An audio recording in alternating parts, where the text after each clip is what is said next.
Hey, Southeast Missouri sports fans. Enjoy the show and want to take it on the go? You can find every episode on Apple Podcasts, Spotify, Amazon Music, or YouTube. Tune in as they air by searching SEMO Sports Zone wherever you may be listening.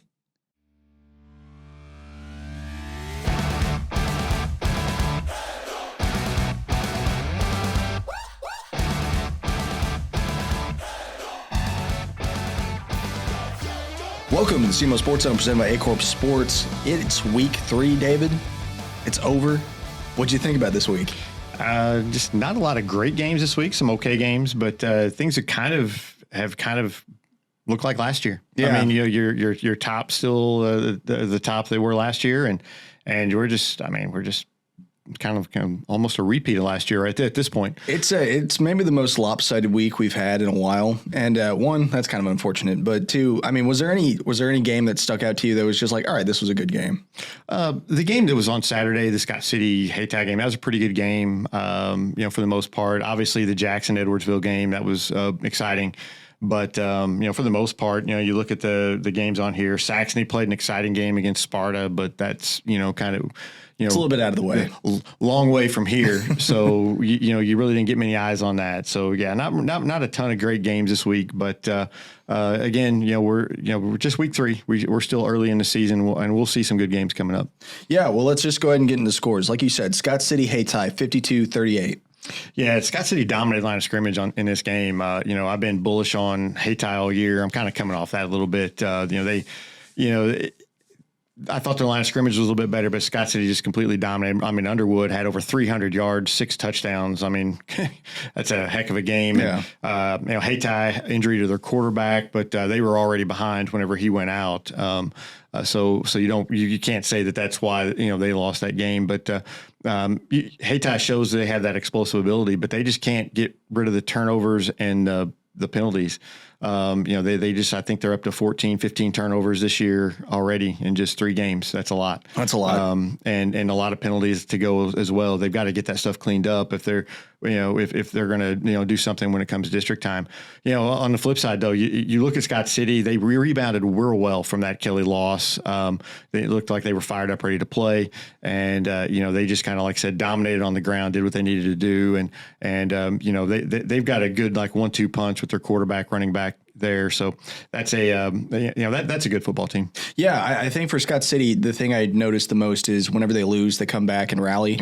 Yeah. You don't want to be in a position where you have to rally every single other week, but at the same time, this is a great win for that team. Yeah, they battled that consistency last year too. Showing week after week, showing that consistency, and they need to fix that. I think that's what they need to work on because the pieces are there for them to be a really, really good football team. Absolutely.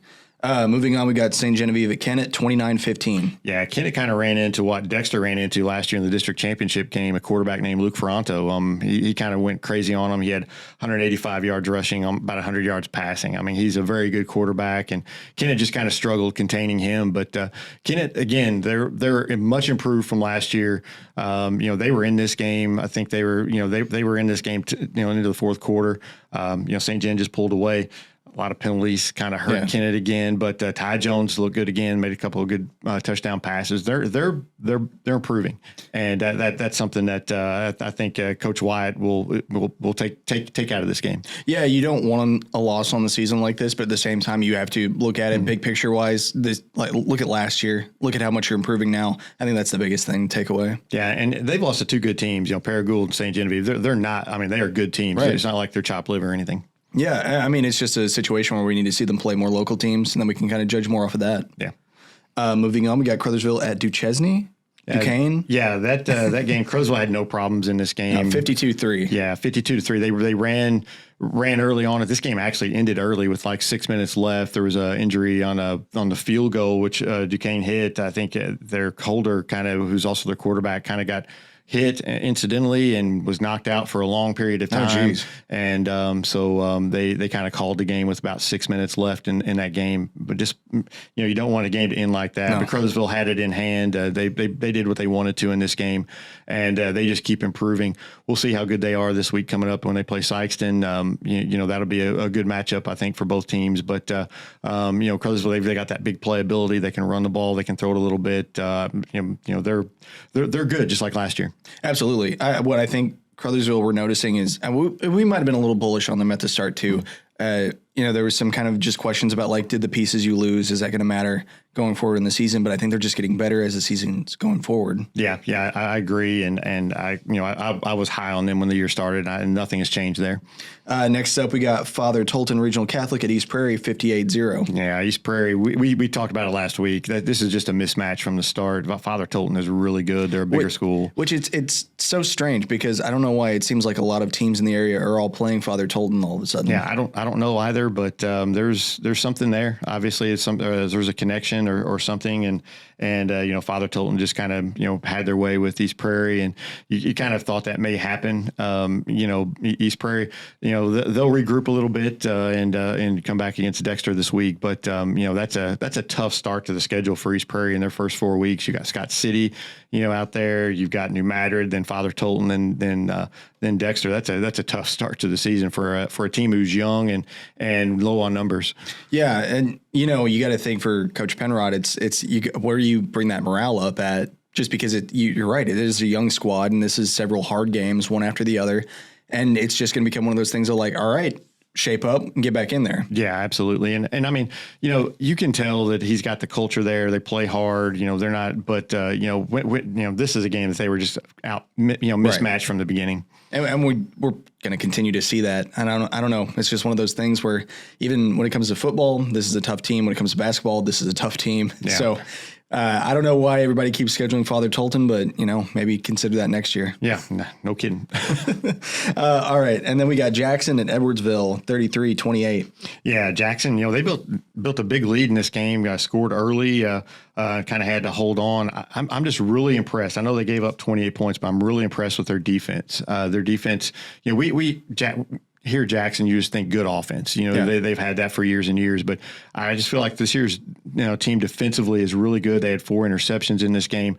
Had some injuries on the offensive side. Jalen Hampton left the game. That could be an issue, moving forward. But I really, really like this team. They're really good, and they're looking like one of the better Jackson teams that they've ever had.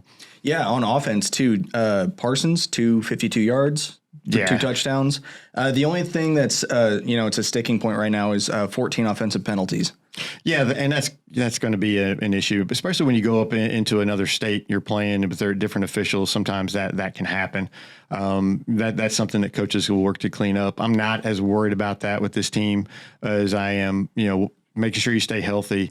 But yeah, Parsons, like I said, he's just solid every single week. He knows how to run that offense and just does a great job with them.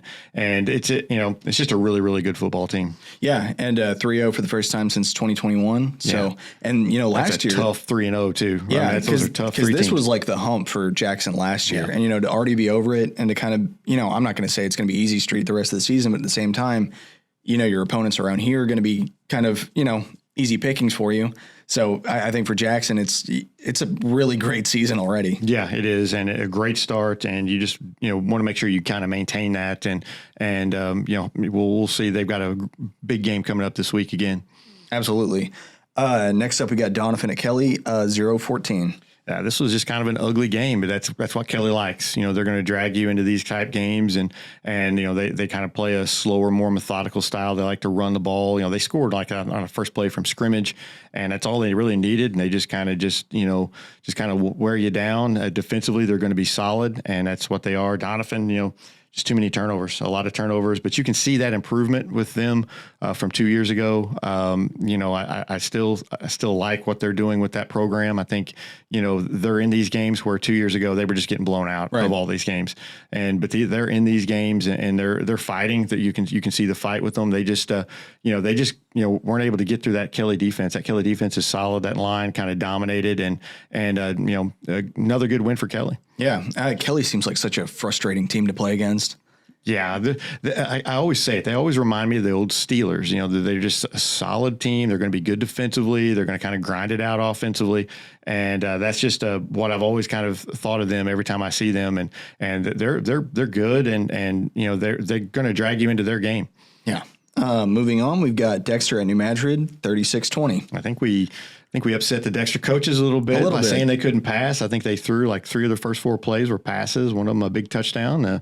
I think they ended up going 7 of 11 for like 99 yards, a couple picks, got to clean those up. But they did show the ability that they could throw the ball a little bit. And they definitely need that, some games coming down. But the big thing that they do is they run the ball with, between the tackles. And they were able to do that against New Madrid and kind of keep that game in hand. New Madrid got it close once or twice with their big plays that they have. But, Dexter was just able to, just able to run the ball against them and make the plays that they needed to make.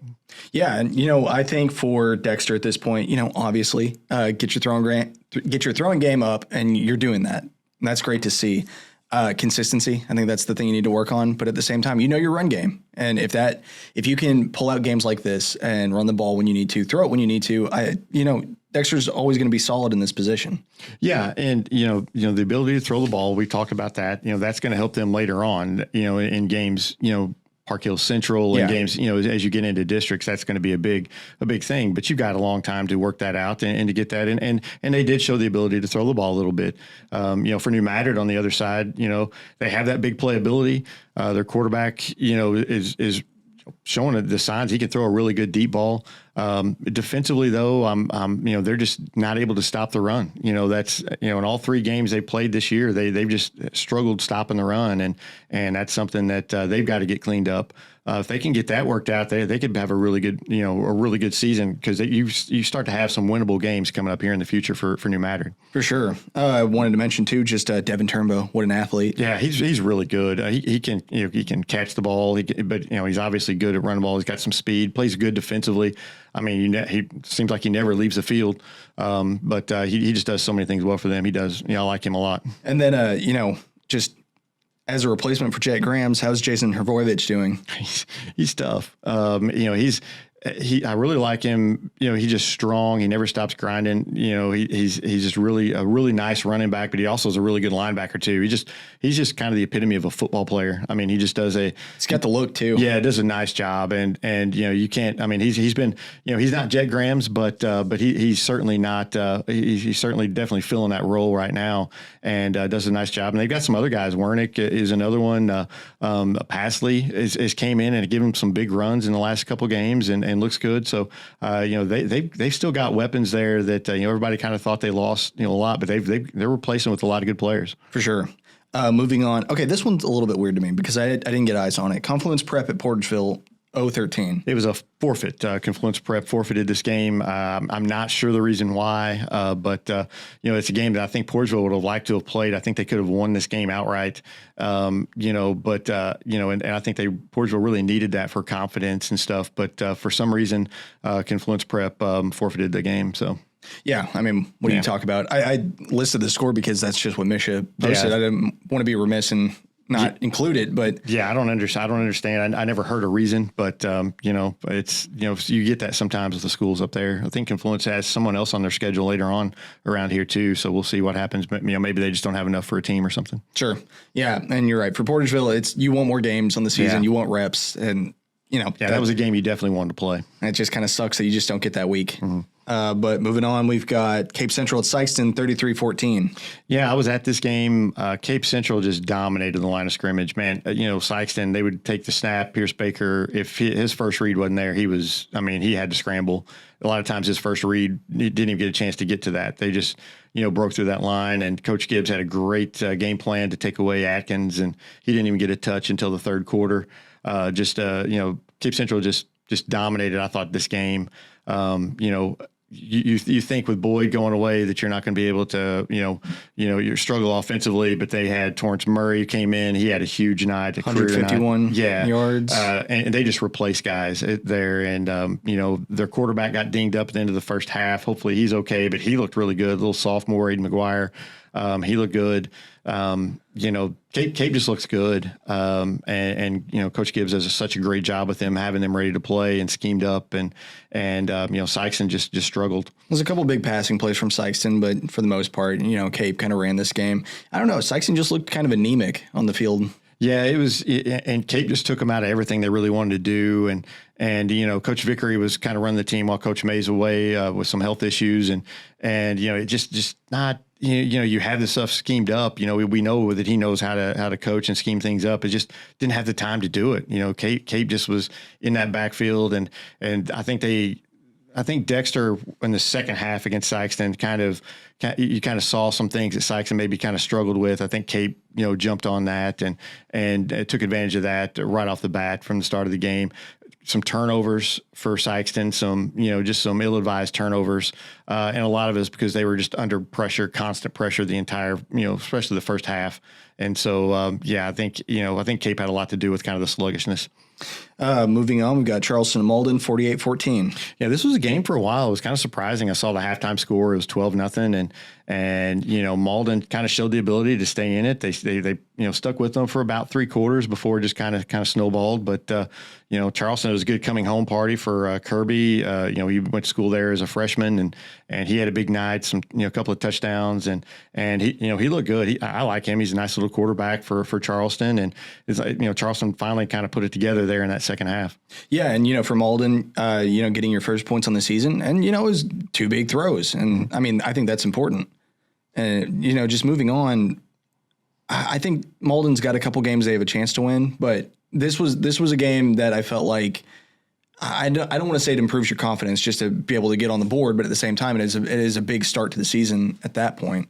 Yeah, well, it's a lot more confidence if you don't score. So that's a big thing. And Malden's got some injuries going on there. That's just tough. Too. That's so tough. It's tough. And we wish Coach Pulley the best with this team. this is not something that that has just happened overnight. Coach Pulley took over a team that had lost a bunch of games in a row there, and you're just trying to build something there, and he's doing his best there to get this going, and it's just taking a little more time than I think what for surely he does, and a lot of other people as well. But you can see that they've got some players there that are coming along, and you got to get healthy and kind of build and just find your way. And I think Malden's going to do that, but it's just going to take some time. And then last game I've got on the list, Saxony Lutheran at Sparta, 30-36. Yeah, apparently this was an outstanding football game. Just Saxony jumped out to a big lead. Kai McDowell had a great first half, but then Sparta kind of came back and tied it late with a touchdown, a 2-point conversion, then got into the overtime and took care of business. And so it's the first loss for Saxony, but that's something that Saxony, I kind of thought whenever I watched them play Donovan, they kind of need to learn how to close a little bit. I thought they could have put Donovan away a couple of times, and they didn't do that. That's just a new football team, a lot of young players, and sure. You just have to learn how to do that. And that's something that these guys will learn to do. But, it's a tough loss, but, I'm not, Saxony's still good in my book. For a first year program, for sure. Yeah. I've been telling people to buy stock in Saxony at this point. Absolutely. All right. You want to get on to Dave's Dozen? Yes. Brought to you by Sykeston Memory Clinic, because when you forget the town that you live in, when you rank them, you might need to. But I remembered everybody this week. I double checked and triple checked, so we're good to go. So, and just want me to start at 12 and work my way down. Work your way up. We just talked about them. I'm still going to keep Saxony at 12, just because they're 2-1. They've got a couple of wins, and we'll see as they play some teams locally. But a tough loss, but I still keep them at that number 12. Man, spot. that kind of surprises me. I feel like Saxony's kind of up in that maybe 8, 9, somewhere in that area to me, but that's just me. I got them at 12. We'll see. Number 11, I've got Kennett. They're 1-2, but they've lost to 2 tough teams. They're improved from last year. I think they're a lot really improved from last year. I think Coach White, like I said, does a good job with them, and I expect them to get some more wins as we go through this year. Then number 10, I've got Hayti. I dropped them. I dropped them.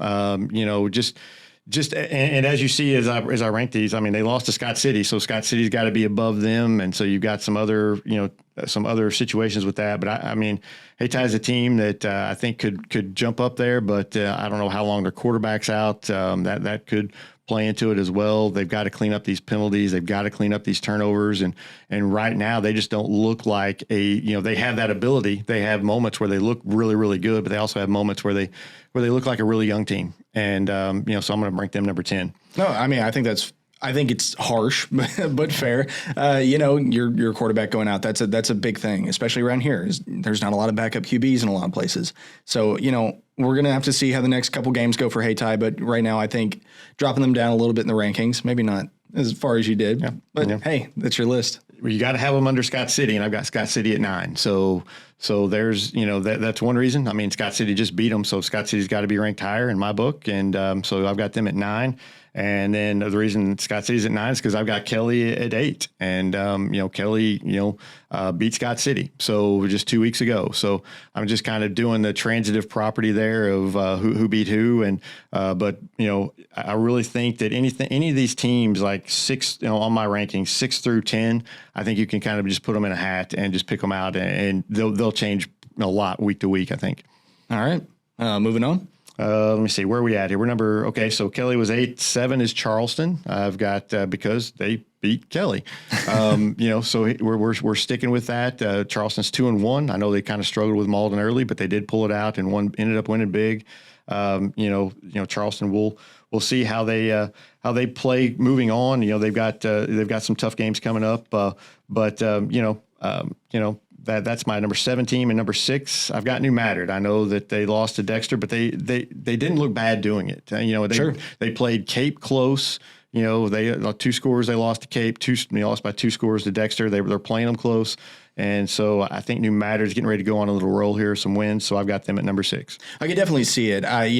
Playing Dexter that close, which I mean, you can chalk that up to Dexter wanting to experiment with their throwing game, things like that. But at the same time, you're right. They do play it closer than you would expect in a lot of places. Yeah, and then at number 5, I've got Sykeston. I know that I feel like that's a controversial pick to me. Yeah, I feel like 5's a little bit too high. It probably is. It may be, but you lost to 2 teams that are above you in the rankings, and so and you didn't get embarrassed. You didn't get turbo clocked by those teams. It's kind of the same thing as New Madrid. I mean, if Sykeston plays Charleston, which they will later in the year, right now I think Sykeston wins that game. If Sykeston were to play Kelly or Scott City or Hayti, I think they win those games. So I'm gonna rank them at number 5, and it may be controversial, but I mean, their 2 losses are to 2 of the teams that are above them. And, they get to play this week, my number 4 team, which is Caruthersville. And we'll see. We'll see if they fall next week, if they lose. And I do think Sykeston is, I know that they're 1 and 2, but I think they are, for this area, I think they're pretty decent 1 and 2. Sure. I mean, a much improved team. I can definitely say that. Yeah, and again, they've lost to Dexter, who's my number 3. Dropped them from 2 to 3 because I think Cape Central played Sykeston a little bit better than what Dexter did. But I think Dexter and Cape are right there together. They'll probably be flip flopping all year in my polls. It's similar to last year, right? Very much like last year. But I've got Dexter at number 3 this year, and Cape Central. I thought they looked better in their win over Sykeston this week, so that's why I moved them up to 2. I can see that. I think Cape Central, like we said, losing Keyshawn Boyd, we were kind of just like, all right, what's Cape Central going to be able to do this year? And, they've responded very well to that. Yeah, they have. And defensively, they are very good. They are very, very good defensively. And again, Coach Gibbs, his coaching staff schemes up this stuff very well, and they're well prepared for every game. And so, I moved them up to 2. And then obviously number 1 is Jackson. That's probably not going to change all year.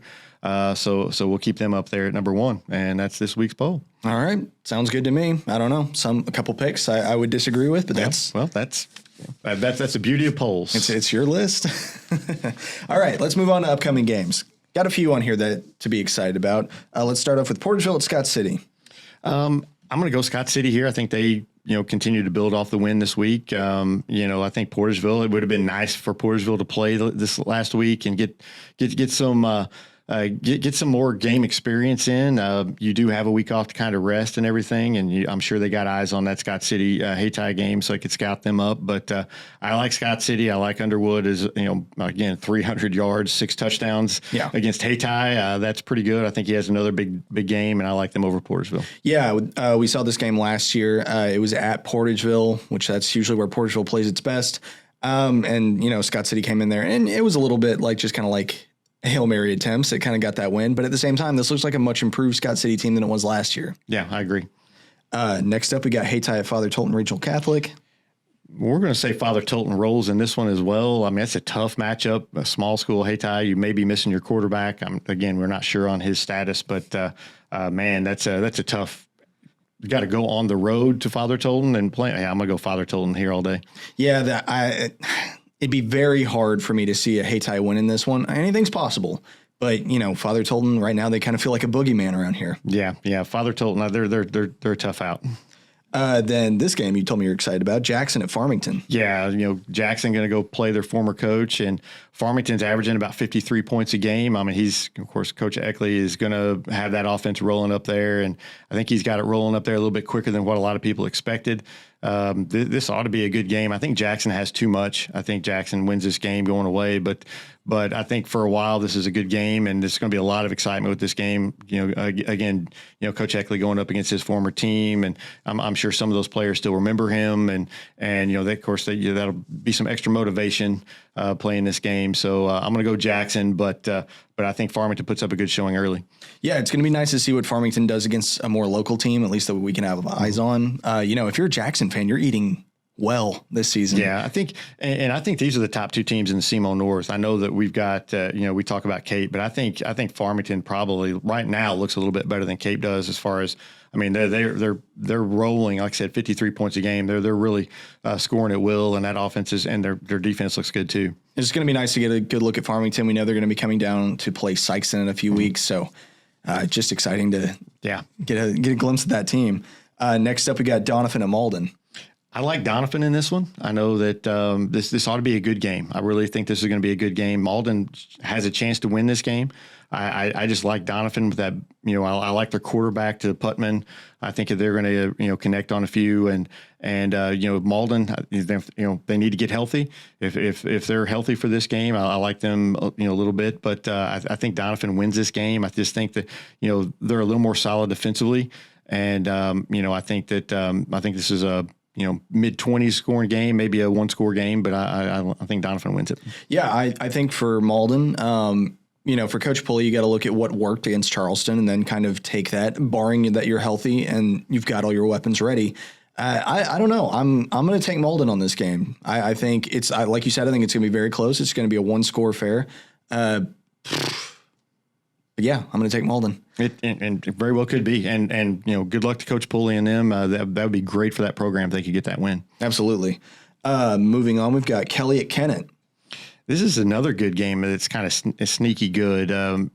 Kelly, if they can play their style, they both play the same style. I know Coach Wyatt likes to run the ball too. This game could be low scoring, and could be whoever makes the big play at the end. I don't know. Kelly just seems to be kind of the charmed this year and win some of these games. I'm going to say Kelly in a very, very close game. On the other side of the fence, I'm going to say Kennett in a very close game. Yeah. and again, it's a coin flip game to me. And Kelly just seems to be, I don't know, they just seem to be charmed this year and winning these low scoring close games. Which, I mean, I said it last week, but I think Kelly's that kind of sleeper team that, I hate to say overlooked, but at the same time, that you keep winning like matchups like this. And, if they beat Kennett, I feel like it's going to put them on the radar a little bit more. Yeah. And not for the reason of just like, oh, well, you beat a really stacked team, but you beat a team that's notable in the area. Yeah. And, Kelly I think they're sneaky good. I do. I can see that. And then next up, we got Poplar Bluff at Cape Central. I like Cape Central here. Poplar Bluff 0-3 to start. I mean, they have played some tough teams, but Cape Central just seems to be rolling. Hopefully, their quarterback's healthy. I think he's going to go, in this game. But I just like Cape Central at home. These two teams play some crazy games though over the last few years. They've had some overtime games. They've just had some craziness go on. It wouldn't shock me to have something similar to this one, but I think defensively Cape Central is better. I think they win this one by a couple scores. Yeah, defense wins championships. I'm going to take Cape Central too. And then we've got Herman at New Madrid County Central. I'm going to go New Madrid. Herman lost some of their better players from last year. They're making that long drive down to New Madrid. That's a tough bus ride, and I think New Madrid's due for a win here. I think I just like their big play ability. I think they're going to hit some big plays, and I think defensively, if they need to shore up that run game. But I think this is a game where New Madrid can kind of get some things ironed out and get a win.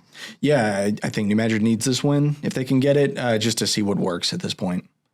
And then we've got East Prairie at Dexter. That's going to be on A-Corp Sports on Friday.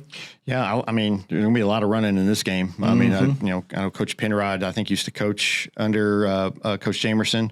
Maybe even Coach Jamerson coached him at one point. So very similar teams. They're very hard-nosed. We like to run the ball, but I think Dexter's just got the most talent in this one. Obviously, Dexter's going to have to stop Tavion Ware. He's tough to bring down, but I think Dexter figures out a way, and I think Dexter wins this one going away. Yeah, I think it's just a matter of talent at this point. Dexter's got a more experienced squad, and I think that's just what's going to make the difference. Yeah. And then on the Bulldog Nation Network, we've got Crothersville at Sykeston. Yeah, I tell you what, I like Crothersville in this one. I do. I think Crothersville is just continue to get better. I think this is another game very similar to the Dexter Sykeston and Cape Sykeston, where it's a couple score game. But I think Crothersville, if they can just control that line of scrimmage, which is what teams have been able to do against Sykeston so far, I think that they can win this game because they'll get the ball to their playmakers, and they've got more speed than Sykeston does, and I think that'll play a big part. But I think Sykeston hangs in there, and if they can just make a game of this late, I think that bodes well for Sykeston, and maybe they can pull it out. Yeah, we've seen Sykeston with flashes of offense, and I think that's great. I think defense is what you really need at this point. You've got to stop this run game. Yeah, you've got to stop Sammy Bryant, and they've seen what Cape's done, and they saw what Dexter did, and especially running inside in between the tackles, and I think Crothersville, while I don't think their lines are quite as good as Cape and Dexter, I still think they have some pretty good linemen there, and I think they're going to try the same thing. And the thing is, they suck you into that inside game, and then you go to the outside, and you've got somebody like Sammy Bryant who can just outrun you, and they've got some other guys there who've got some great speed as well. So, it's a game that I kind of, like I said, I favor Crothersville, but I think Sykeston can hang in there for a while. Yeah, it's just unfortunate. Well, I don't even know if it's unfortunate, but it's just.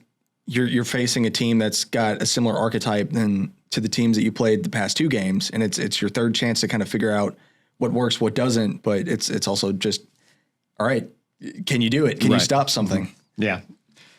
And I mean, that's all the games I've got listed for the week. Am I missing anything? No, not that I'm aware of. I think Charleston plays a team out of Kentucky. I don't know anything about them, so I don't really want to make a pick in that one. You never know what you're going to get with those teams from Kentucky, but I do like what I've seen from Charleston so far this year. They kind of played with their food a little bit on Friday night until they kind of got things figured out. And I think that Charleston's a good team as well. But hopefully we have some better games this week. I really like that Kelly Kennett game. I think the Jackson Farmington game will be exciting. I think we got some good games this week coming up. Yeah, I'm just hoping for a week of non-lopsided scores. Yeah, it's a lot more fun to talk about close games than the lopsided games. Absolutely. All right, David, anything else? No, I'm good. All right, I think that covers it for this week. You've been watching the SEMO Sports Zone. We'll catch you next time.